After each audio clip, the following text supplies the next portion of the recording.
Good morning, students. And as we have already discussing the topic, that is the form of the business organization. We have just studied about what is the meaning of the form of business organization, what kind of the business is existed. So here we are now trying to study in the detail about the kind of or a form of the business organization. So if we study about, basically we have divided the business organization basically in a three dimensions. So, or we can say on a three categories. Those are, it is the three categories on the basis of the ownership. Okay. So first category is based on the private sector. Second one is the public sector, and the third one is the joint sector. So joint sector means where the public and the private sector comes together for doing the business. So today we are going to target the private sector. What kind of the form of organization related to the private sector of the business. So here we have a sole proprietor or a sole ownership. Then we have also the joint family business. Next, third one is the partnership. Fourth one is your cooperative business, and the fifth one is the joint stock company. So one by one we will try to discuss all these kind of or a form of business. What are those, what are their merits, and what are their features. We try to elaborate and try to discuss it one by one. First one is in the private sector, first one is the sole proprietorship. Now sole means the single. Sole means the single, where the ownership there is only related to a one person, a single owner or a single person who is actually managing and doing the business.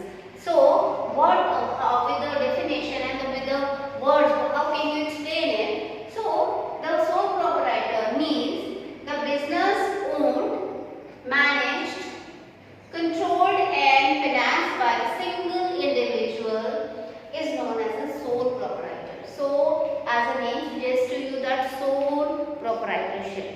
Here the proprietorship is actually concerned with only a single person who is actually owning the business, who is actually controlling the business. Also all the management is done by a person, a particular one person. Also he is the only person who is actually financing the business, who is only contributing the money or the capital towards the business. So with the help of this, there are some features related to the sole proprietor. First is single ownership. As if we discuss about the feature of the single ownership, the first feature is it is related to the single ownership. There is only a one person.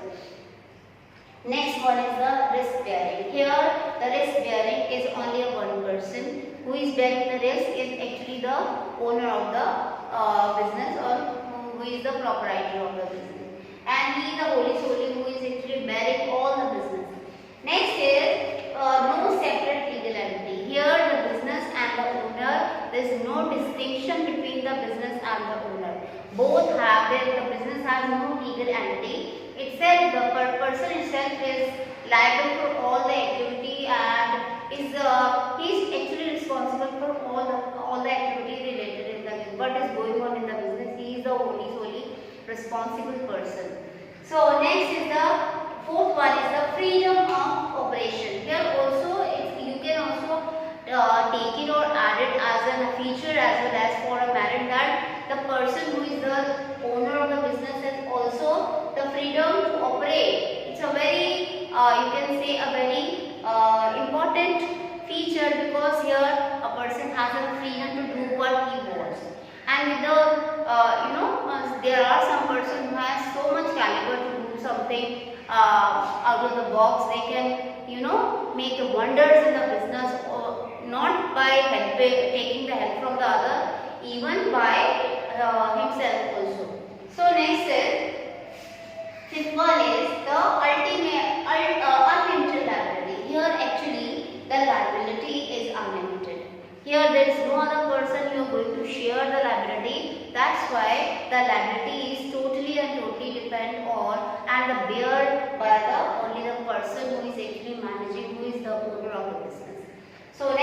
the one man control. As we have also studied here, there is a freedom of operation. Also there is the freedom of a person who is actually controlling the whole business. Who is managing? Only the one person is managing the business. There is only the one person who is actually controlling all the business. Because all the powers in the hands of a one person, he can do what he wants. He can take any decision. He has to go to nobody for any decision, to discuss to anybody. He is the holy and a solely person who is actually having a freedom to do anything and having a freedom to take the decisions also. And also he has a freedom and all the control is actually vested in the hand of the one person. Next one is the small size. Actually, the sole proprietorship business is suitable for where the size of the business is small. If the business grows, it is very difficult for a person or a single person to manage all the business, because if he is going to manage the accounts, he will not able to take a view of the market. If he will busy with the marketing, then he will not able to go and see what is going on in the factory. So the single ownership kind of business is only suitable when there is a size of the business is small. Next feature is the formation and closure. Formation and the closure is you can say it's a very easy in the single proprietor. There is no formality for opening and closing of this kind of business. Next is, with the help of these features, we can also discuss the merits. Merits means the advantages of the sole proprietorship. So first merit or advantage of single ownership is that it is easy to form. It is easy to form and it is easy to form and disclose. We have already discussed here, there is no such big heavy formalities you have to do for opening the business and as well as when you want to close the business. It's very easy because there is only one person. There is no need to registration of the business. Next is motivation. So if only one person is engaging and doing all the thing, and if he is getting the good result from the business, so that good result, that good outcome is actually motivating that person for doing more better and better. Because if he will see that yes, if he is doing something and he is getting the good result from that, all the efforts he is just putting to the business and he is also getting the profit, he will be self-motivated by seeing the result.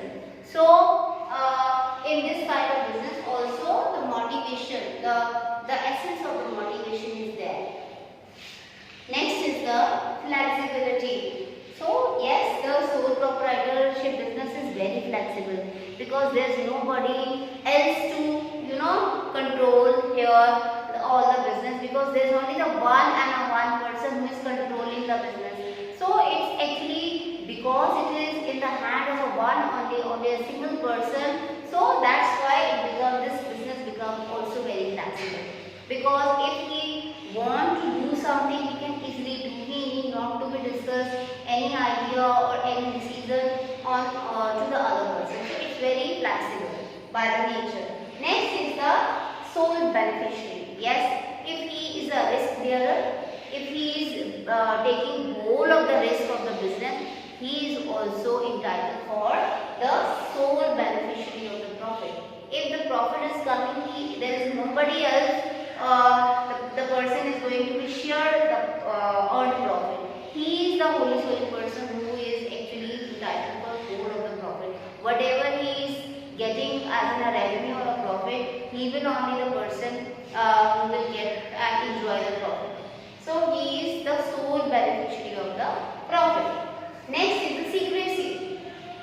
Every business has some loopholes, and it's very important for the business to be take those loopholes and the secrets, because if you will disclose anybody disclose a secret of the business to the other business or same kind of a business, you will you will lose the benefits and the merits of your business. They might be they will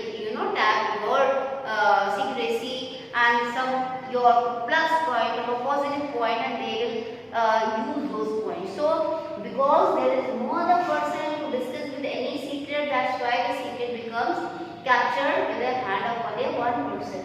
Next is the personal touch. That's very important. If you are actually seeing everything what is going on by your own eye, by your own experiences, you can see it with yourself, it is much more better. You can do much more better. You have more scope to do better, because if there is any other person who is appointed for something, he will not be give you the right feedback to you. Maybe it may be possible, but if you yourself will go for the market and to the factory and you will manage your accounting, it will be more transparent. What is the real view of your business, you can get it by yourself. So that's why we can say the personal touch is because of the personal touch, it is a very good advantage for the proprietor or the owner of the business in the single ownership. Next is the independent control. As we have already discussed that the control in the sole proprietorship is totally independent for a particular person, that is the owner of the business. Next is the best form of small scale operation, where the size of the business is small, the scale of operation is small. This kind of business is much more suitable. So we can also say in other word that the single ownership is very much good and can get benefited for where the size of the business is small. So we can also, but as the size of the business grows, it becomes sometimes difficult for the the owner to manage all the things. Then you have the two options with you. That options are when expansion of the sole proprietorship. When you are going to expand your business, you have the two options for you. First is you can appoint a paid assistant. It means if you are not able to see all the things, you can divide it. Means you can appoint any assistant who will help you by giving you the feedback what is going on, and also you can have admit a new partner. So if you have, this can only be done if you need more and more funds for your business. You can also offer your friend or any person who has the money, and you can offer them to share with your business as a partner. So these are the two options open for you when your size of your business is expanding. If you want to expand your business, so you have the two options. One is appointing the paid assistant and also by admitting the partner. So here next one is the joint Hindu family business. First we have studied the single ownership. In the private sector, the second option is the joint Hindu family business. It is a kind of a business where the senior most member is actually called the Karta. All the control is vested to that Karta person. He is actually managing all the business, and also all the partner in the Hindu undivided family business are not called the partner, they are actually called the co-partners.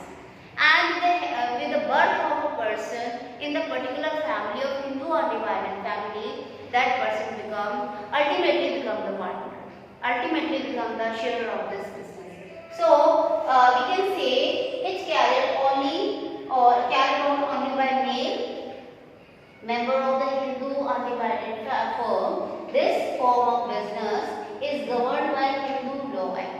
So actually the Hindu undivided family business is not governed by any industrial or a companies act, but it is actually run by the Hindu Succession Act, which is by the Hindu law.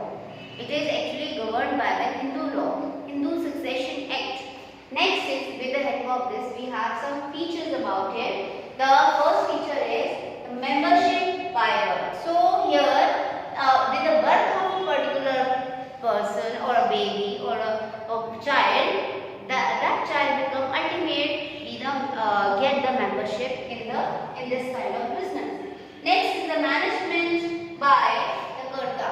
Here the karta is the active person who is actually managing and controlling the whole business. Karta is a person who is actually the senior most person in the family, and everybody has to listen what is his decision. Everybody has to follow that. Next is no limit to the number of the members. The minimum member should be 2, and there is no limit of the maximum how much the maximum member is there. There is no limit. Fourth one is the perpetuality. It means with the death or the birth of the person doesn't affect this business. If any person expires, there is no doesn't make any difference in the business. The business will be run as it was running as before. Next is the fifth one is the liability unlimited to all except the karta. Karta is only solely responsible, so that's why the liability for the other members are limited, but the liability for the karta is unlimited. He has to see all the things. Next, the minor member allowed the benefit. Okay, you can share rights of the members to inspect the books of account. Although karta is a solely person who is actually managing and controlling the business, but the members of that this undivided family can also have a right to inspect the business, the right to inspect the books of accounts. Next is registration is not required in this kind of the business. Is not required any kind of registration. Next is the what with the help of these your features we can also discuss the merits. The first one is easy to format is all. There is no need for any registration. There is no bulky information of for any startup or for the resolution. So it's very easy to format and resolve. Next is the economic security.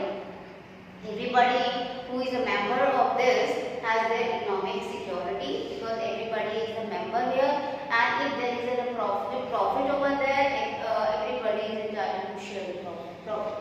Next, limited liability. All the member except the karta is all the member except the karta is the liability is limited, but only the karta is unlimited liability.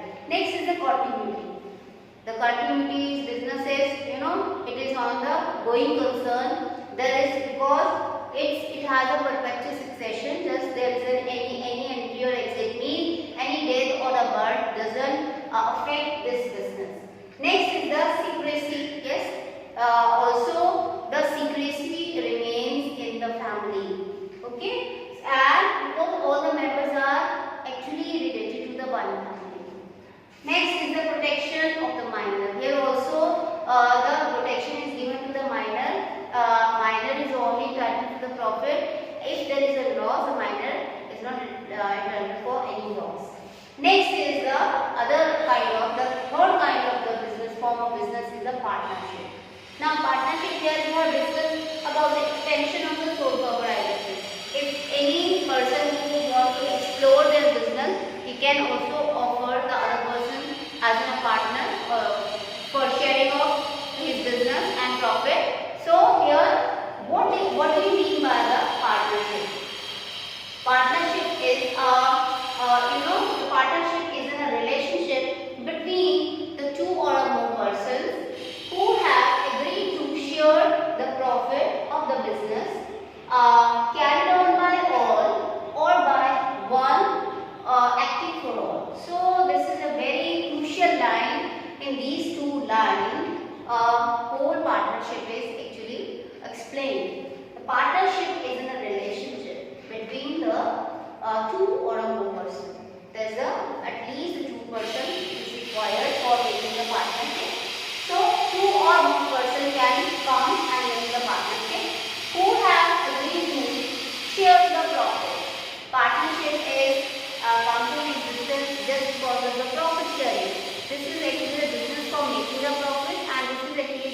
business where all the partner will get their share in the profit. So also here the business is carried on by all.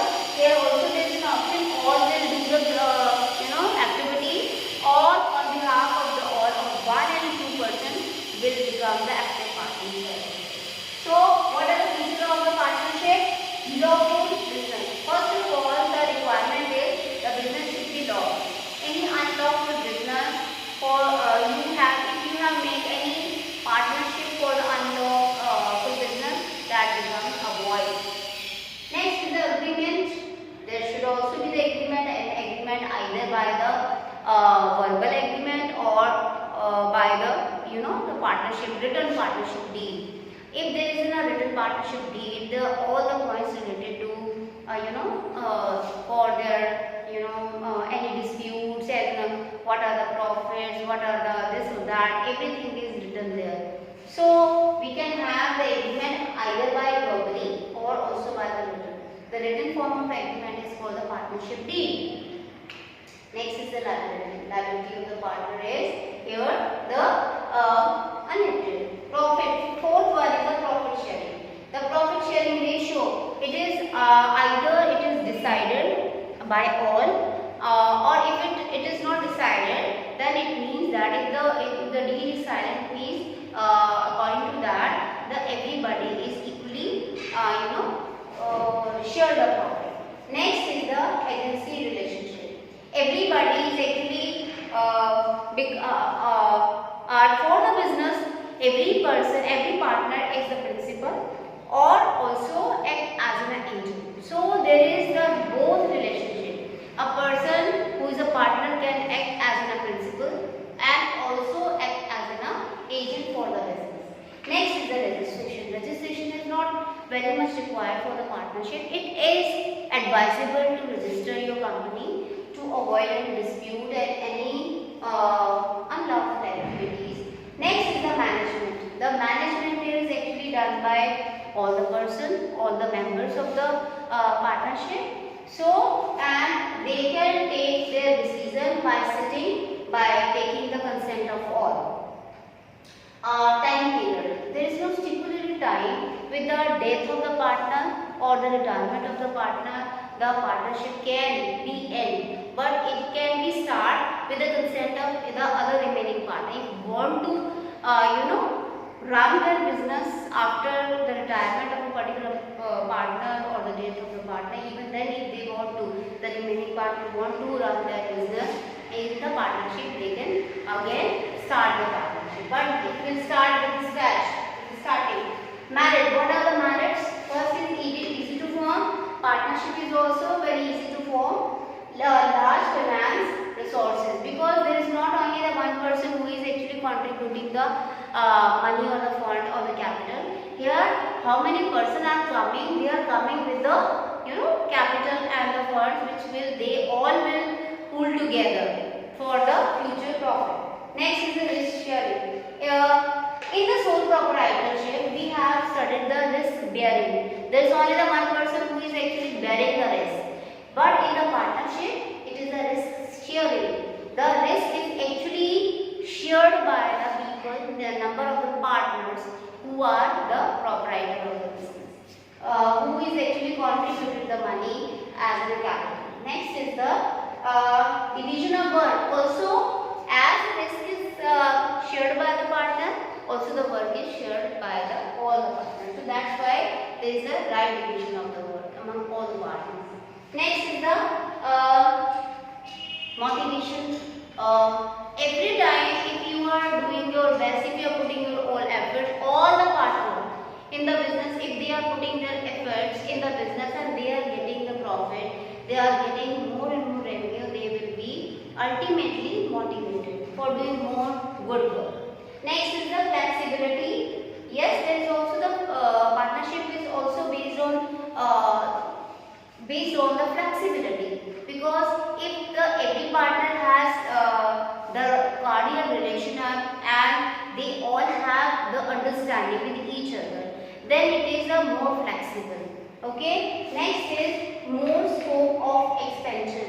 Also, when there is, if you have the good money resources, it means it costs, it can generate more and more revenue.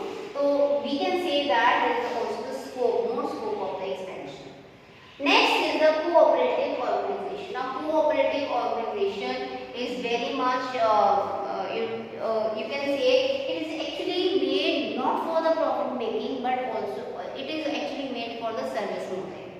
And it is actually made for all those members who is actually taking the part of it. They become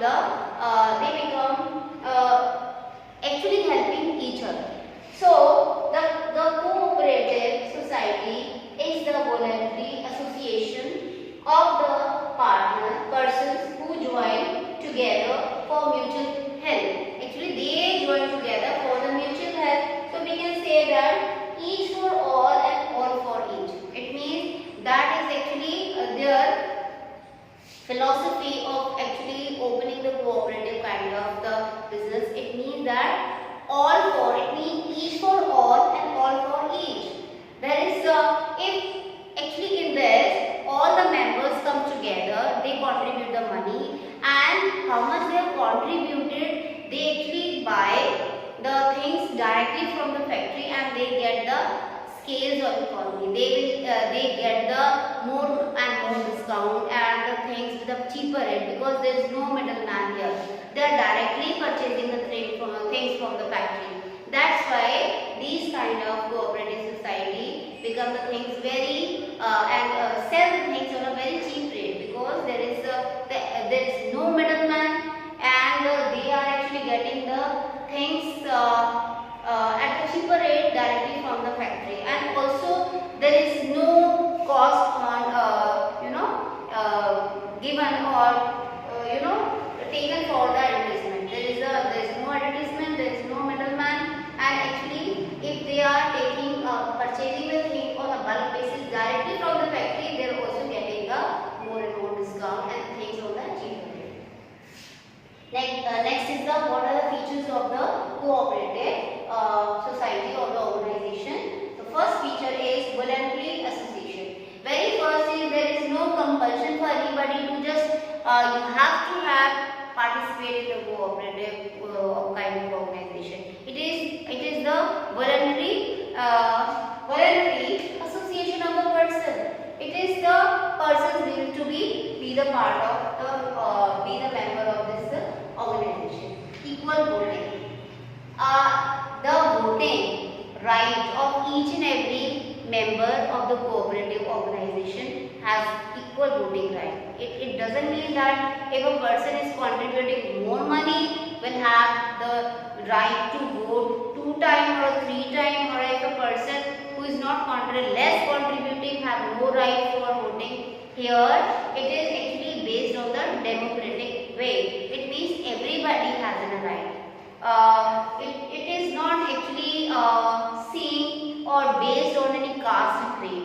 It is not based on that you are contributing more money than you will vote 2 or 3 times. It means a voting right for every member of cooperative organization are the same. Everybody can, each and every person has the one time voting right in this. Next is the service motive. This kind of organization is not run for the profit motive, but it is actually open and actually run for the mutual help and for the service motive. Next is the separate legal entity. The cooperative organization has a separate legal entity different from their members. Next is the distribution of surplus. Here, because we are not here concerned with the profit, the extraordinary what is left behind is called the surpluses, and those surpluses are actually distributed among the members of the organization. But that will not call the profit. What are the merits of the cooperative organization?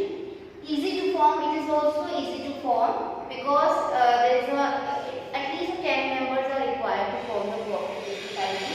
Limited liability. Every member of the cooperative organization has a limited liability up to the extent of their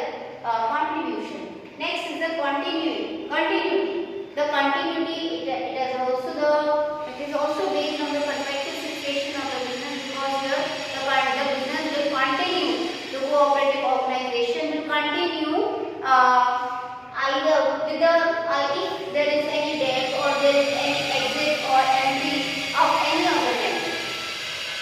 Next is the democratic setup. Yes, it has a democratic setup, as we have already discussed that there is a voting right also for each and every person, each and every member of the organization. Open membership. There is an open membership. Who can want to come, can come. Who can want to leave, they can leave.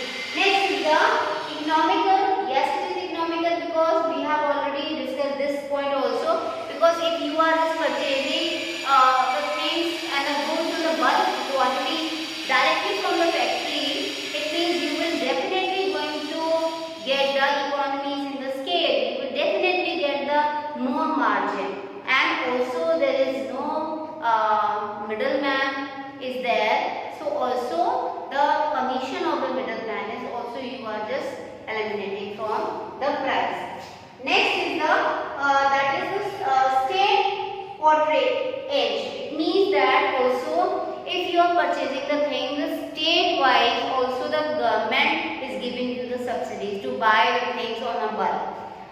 Next is the social utility. Also it is actually catering the social utility because all the members in the cooperative organization are actually coming together for the mutual help, for each other's help. So we can say these are the merits of the cooperative organization. Now we will discuss the type of the cooperative organization. Basically there are six kind of the cooperative organization. First is the consumer cooperative society. Consumer cooperative society, here consumers join together to get the steady supply of essential goods at reasonable price. So consumer cooperative societies are actually here the consumer are joining together. Why they are joining together? To get the steady supply of essential goods. Next is the producers cooperative society. Producer are the person who produce the things. So producers join together to get raw material, input, machinery and the latest technology which they can't afford individually. They come together and just form a cooperative society of the producers cooperative society to get the benefit of the new technology and the machinery and the other inputs. Next is the marketing cooperative society. Marketing cooperative societies are for the producer who find it difficult to get the market for their product. They join together to get the smooth distribution of their product at the competitive price. So here also this is formed by the producer. They come together to find a particular market where they can sell their things at the competitive prices. Next is cooperative credit society. So cooperative credit society. So society of a person who find it difficult to get the loan easily. They join together to send themselves from exploitation, to save themselves from the exploitation of the money lenders and get the loan at a reasonable prices, rate of interest. So these cooperative societies are also actually helping the person who actually want to take the loan from a particular place where they can easily get the loan and also with a cheaper rate. Next is the cooperative farming society. These are the society made by the number of the farmers. They come together, the farmers join together to get the benefit of the mechanized farming. They actually want to know about what are the new techniques of farming, what are the new tools and the new gadgets they can use for their farming work. Sixth one is the housing cooperative society. Housing cooperative society, so it is the association of the person selling residential accommodations.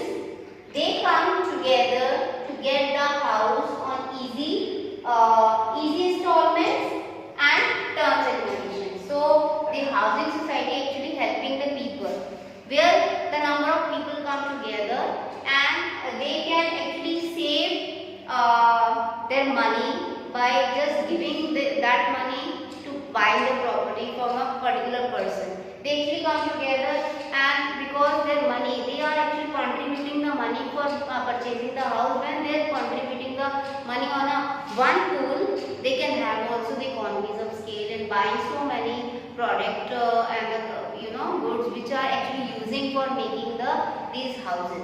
So this is all about the forms of the business organization.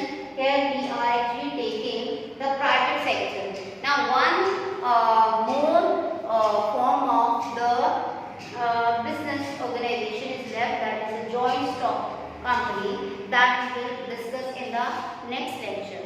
So this is all for today, and I am saying good luck to all my students.